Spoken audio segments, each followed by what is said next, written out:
Tonight's episode of TWITS is brought to you by Frost Brewed Coors Light. Oh, my local image is freezing. That's weird. At least good on this one. Alright, we're good then. Arms up, flying, Mikey. Prepare for takeoff. Shoulders are loose, and confidence is high, Mike. That's how we do TWITS. Because, Mike, we don't set the bar. We are the bar. Hello again, everybody, and welcome back to the Week 14 edition of TWITS. Joining me once again after a tumultuous 2-week hiatus from his palatial estate in Cerca Lago Vista, Texas, Mr. Mike Paddock. How are you, sir? Howdy, doing fine. Yeah, circle the, actually I did a trifecta, right? From Texas to Virginia to Minnesota and back on down. Didn't have enough time to do the TWITS face-to-face with you, but did get to see it one night. That was good. Yeah, that was a good time had by all. The Badgers could have helped us out. Would have been even more fun. See? But, yeah, at least I wasn't the Bermuda Triangle, Mikey. That would have been a problem. I might not been back yet. I would have been doing this, and as I mentioned, I believe, in episode 7 of this year, Mike, me doing a one-man show is not a good idea. Believe me. So, glad you are back safe and sound within the confines of the Lone Star State. So we will kick off Week 14, Mike, with a little edition of the Weekly Rewind. The Rewind presented tonight by a fine beer from Odell Brewing. The Isolation Ale, Mike, it's snow on the ground, 20 degrees right now. We got some blustery winds, so it is definitely a cabin fever up here. So this is going down good. Wow. As I recap the week that was, Mike, the usual 5 supple matchups in Week 13, led off by Tim, leader in the NFC Conference, I believe, 62-44 over Brixton. Tim paced by quarterback pickup Marcus Mariota. We had Evan putting a hurting on ex-buddy Wayne, 72-35. More than doubles him up. Nelson Aguilar continues his rampant pace after scoring 2 touchdowns against me the previous week, puts up a 13-pack in Week 13. We had Mickey also over the 70 mark, 73-48 over Sloho. Tyreek Hill explodes, I believe, for something like 150-2 to pace the way for Team Mickey. Justin Tucker, Mr. Reliable, with 15 for Greg. The commish in a showdown with Thad, 68-49. The commish takes it. Alvin Kamara with 18 for the commish. And Chris Boswell on Monday night in the bloodbath at the Jungle, Mike.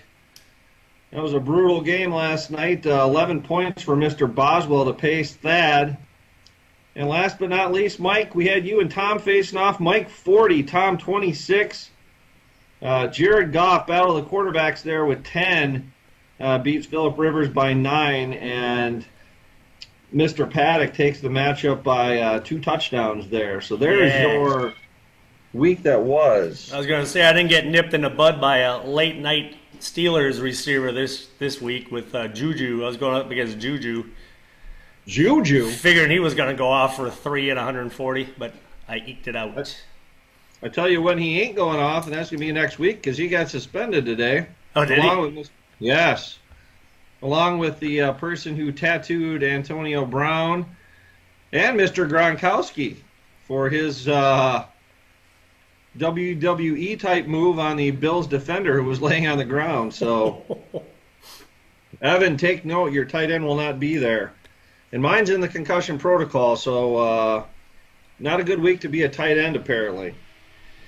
All right, Mike. Well, while you were in your travels, I think we might have had a record setter or 2, but nothing this week, Mike.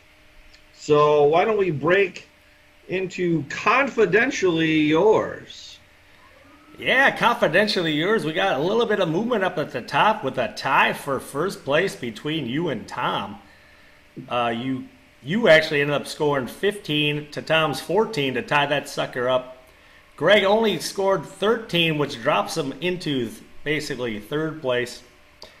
And I forgot to set mine, so I dropped into second from the last.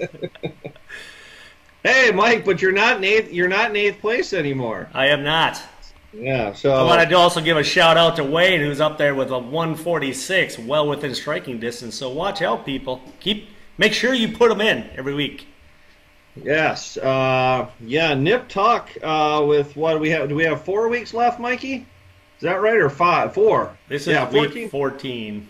Yeah, 14, 15, 16, 17. So 4 weeks left. We'll touch a little bit more in detail on the confidence pool and confidentially you're up in 3-pack of facts. Mike, snapper snap count. Let's put it up on the screen here, Mike. We had some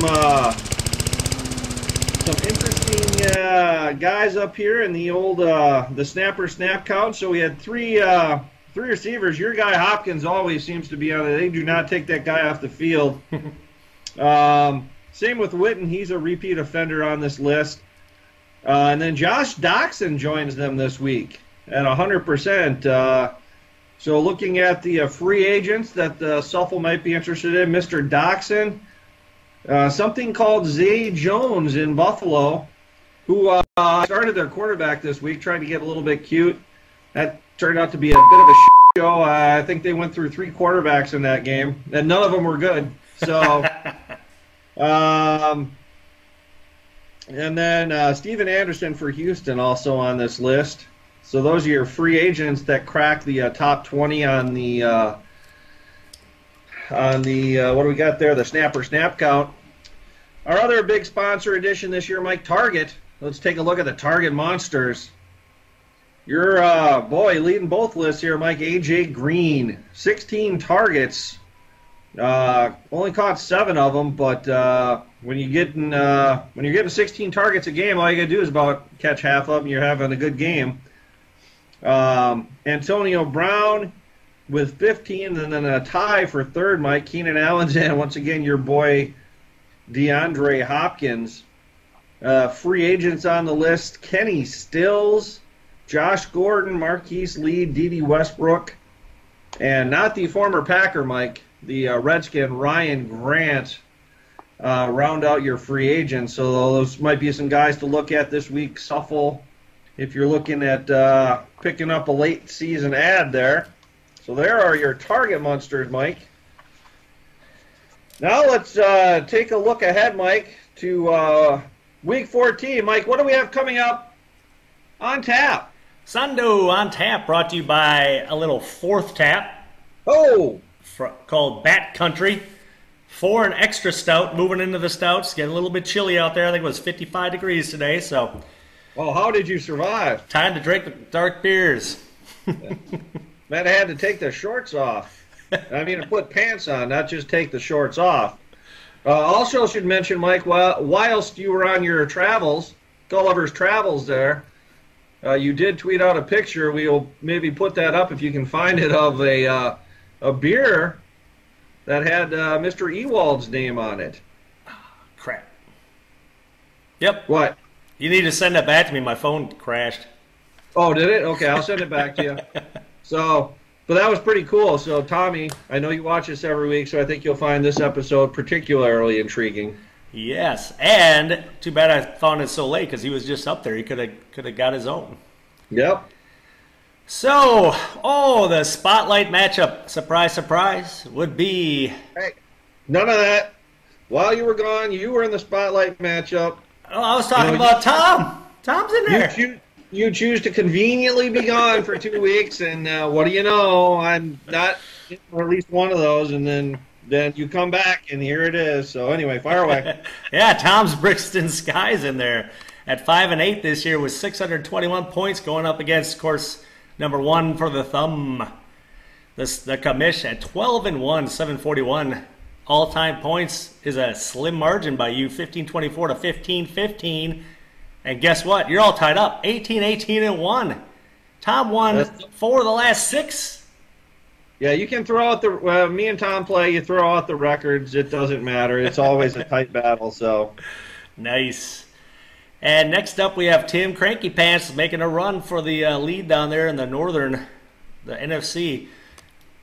I guess it's just NFC, not North. That's just the end. Let's pass that rule right now. No one shows up for the summer meetings anyway, so rule pass. It's now known as the NFC North. Nice. Cranky Pants at 8-5, 645 points. Going against Thad the Brick Walls, 7-6 with 637. Pretty close this year. And pretty close overall as well, as Thad leads the way, though, 1675 to 1646. Tim leading the series 20-17 with a tie, and he won 2 of the last 3 to get there. Intriguing. And I said I will give Tim his due. He did show up for the summer meetings because I know if Tim were ever to watch this show that he would get on me about that. So there we go. And Mickey Crazy Mom also reunited with her last Saturday. Yes. You weren't going to ask me if it felt so good. Anyway, 5 and 8. No, I was, but I was just like, let's just let that one go. I've already commented on the first 2 matchups here. I just didn't want to usurp your segment from you. Usurper. But yeah, as luck would have it, we're going head to head this week. 5 and 8 for Mickey, 654 points. Same amount of points for me, but 9 and 4 this year after squeaking out that 40-point win last week. And I do lead the all-time points 1268 to 1192, and the series 20-9. I won the last 3 matchups. I don't know what the spread was before that, but that's that's quite the number. And then Wayne Bago at 6 and 7 with 598, going up against Greg Scuffs Patches 5 and 8 at 614. And Greg does lead the all-time points, 1724, 1665. That series also tied, 22-22. Wayne winning 4 of the last 5. Wow, we got a couple of tiebreakers going on this week. Yes, we do. And then rounding out the week, we have Evan, the Minnesota Vikings, with a worse record than the real Vikings. 3 and 10, 672 points against Brixton Pineapple at 5 and 8, 635. They did meet back in week 2, and Brixton took that one 76-45 to lead that series. That's what's on tap. All right, nice work. All right, well, before we get to our intermission here, we'll quickly go over a 3-pack of facts. Thought I'd have some fun with the confidence section. Well, 2 of the 3 are going to deal with the confidence pool portion. The other one, I was just having some fun because I was just daydreaming, and I actually wondered what the answer would be. You must have been at work. Yeah, let's go with that. So the first of the facts, Mike, tonight deals with the AFC, NFC. I believe our final 4 weeks will be all inter-conference play. I believe we are done with battling teams from intra, not inter. I believe we're done with those battles. So it got me thinking NFC versus AFC, Mike. And I took a look at the all-time history when those conferences have played one another. And who do you think holds the... Well, not... Yeah, okay. So let me... that question will hold true however I look at these stats. So, in the history of the SFFL, do you believe, Mike, that the AFC is the winningest conference among the 2 conferences? Yes? What's it gonna be, or no? Yes or no? Yes, I think I was in AFC a couple years, so yeah, it has changed. Little self-gloss. I like it. You are correct, Mike. In the history, we can throw up the little graphic here. In the history of the Shuffle, looking at almost 2,000 matchups, Mike, in the history of the Shuffle, AFC holds a 961 to 949 advantage, so pretty close. Only a 15-point difference there, but the AFC does hold a slight lead over the NFC. So thought I'd throw that out for fact 1, and now we'll take a look, Mike, at the confidence pool.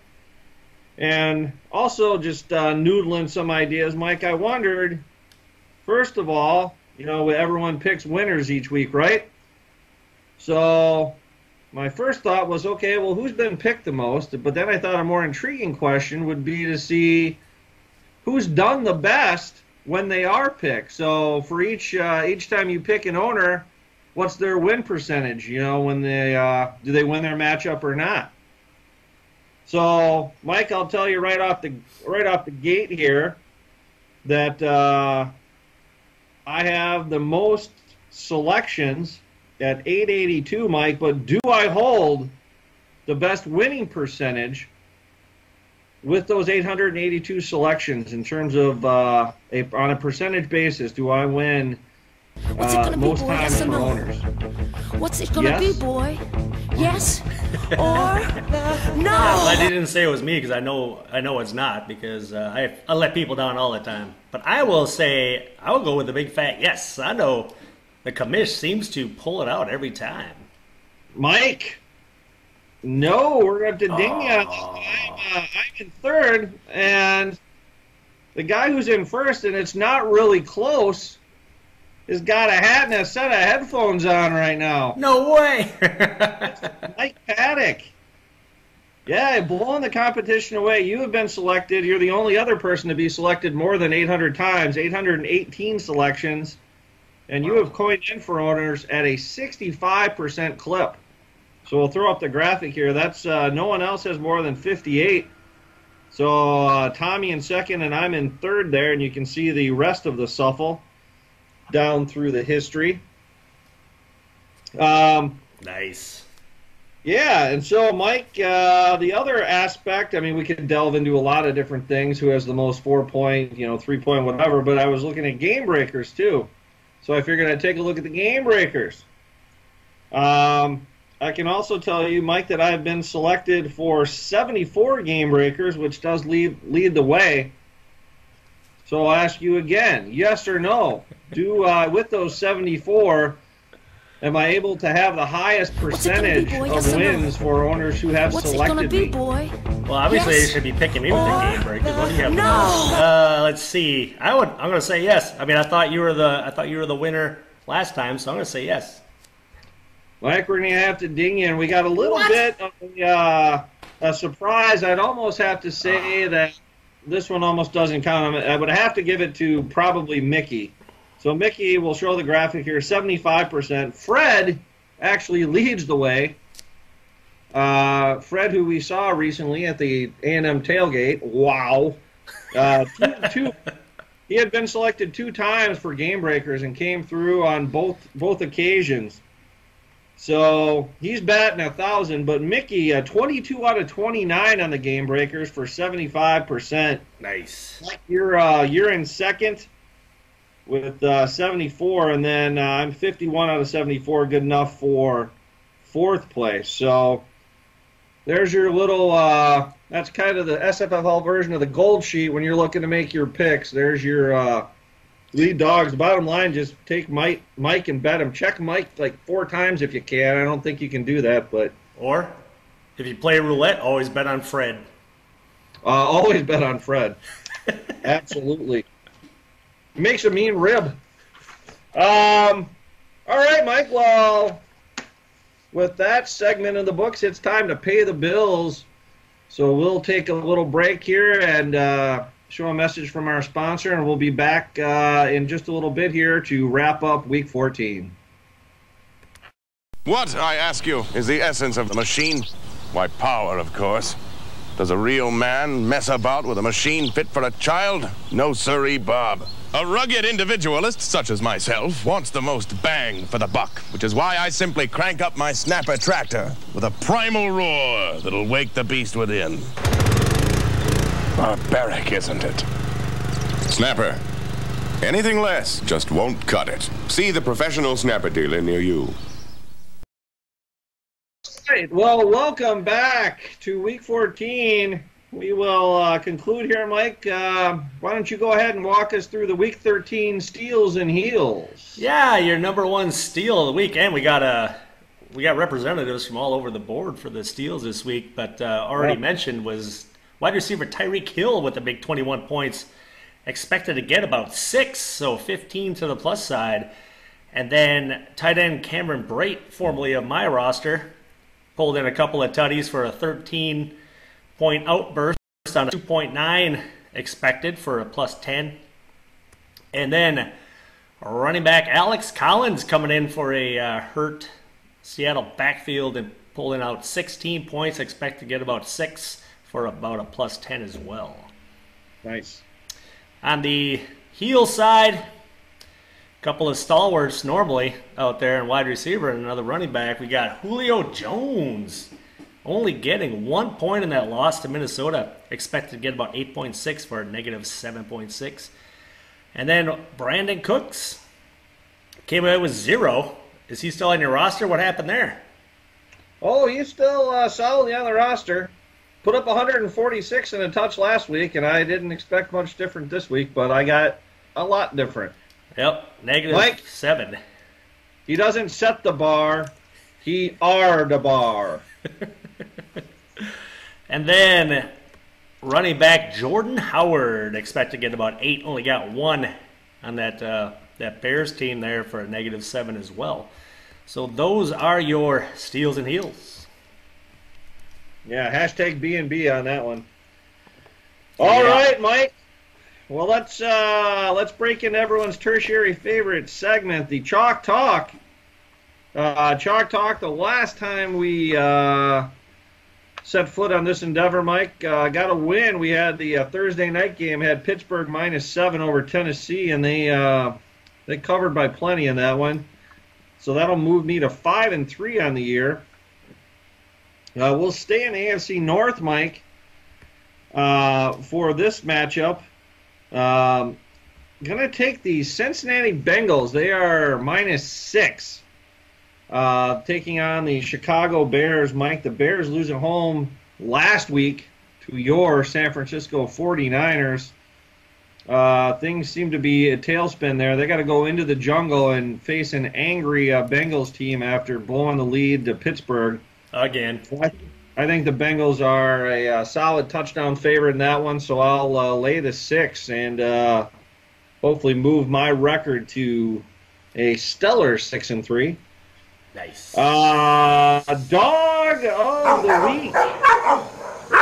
Mike, last time we talked, you had the Atlanta +3 going out to Seattle. And that did not come through. So your record on the year 3-5, the opposite of mine. So what do we got? What do we got cooking here, week 14, to get back on track? Yeah, rough dog of the year. Dogs of the year this year. Sondo, this week's dog of the week. I'm going with something that basically the lines or the odds makers are saying is a win. Because the New York Jets are going into Denver and getting 1 point. I've tried the big spreads. I've tried the little spreads. I've tried the in-between spreads. Sure. Now I'm going to go with a little bitty spread. I like the Jets. The Denver just does not look like any team of Denver's awful. Yeah. Denver's awful. Exactly. The only thing they have going for them is the altitude out there, but I think the Jets can pound on the ground and get that job done. Give me the New York Jets in that 1. And that's your dog of the week. All right. Well, that will bring us to the ultimate segment here, Mike. The game of the week, and quite a matchup in the NFL this week, Mike. Got a matchup of the is this a couple of I can't remember. I think maybe 2 lost teams. I think maybe the Rams have it's 2 or 3 losses for each of these teams. So both of them flying high, fly, Eagle, fly. So Eagles at the Rams, Mike. I should note that both of us had the Eagles the last time to move my record to 5-3 with an asterisk and yours to 6-2. So we got Eagles going, staying out on the West Coast this week, Mike, after their Sunday night game in Seattle. So they just stayed out there. Hopefully it does Zach Ertz some good, those West Coast breezes there. Making this NFC tilt. Yeah, I tell you what, I'd be a lot more confident if they had to travel out there again. But, hey, Idle hands are the devil's playground, so I am going to go with the home team on this one. I'm going to take your LA Rams with the old throwback white helmets of the fearsome foursome days. I like the offense there. I think they have enough defense to give a little bit of fits to Carson Wentz, and yeah, give me the home team on this one. Not so fast, my friend. The Fly Eagles Fly were grounded wholeheartedly in Seattle this week. No one circles the wagons like the Philadelphia Eagles, Mike. You know that better than anyone.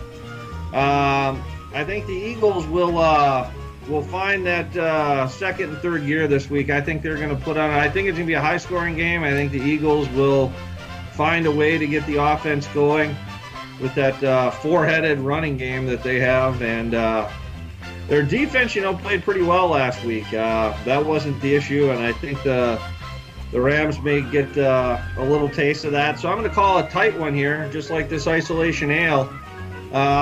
Mike, we're going to call it Eagles 37, Rams 35. Woo! So I will. We'll see if we can get some separation in the standings here. Yeah, we're either going to be tied up or I'm down 2. Nice. High drama when you join us next week on TWITS as usual. All right, Mike. Well, that will wrap up this week's segment. If you'd like to catch this episode or any past episode of TWITS, you can head on over to our YouTube channel, Mike, or log on to vh1classic.com. So until next week, week 15, I will say good night, and we'll see everyone back and better than ever next week. Adios. Adios.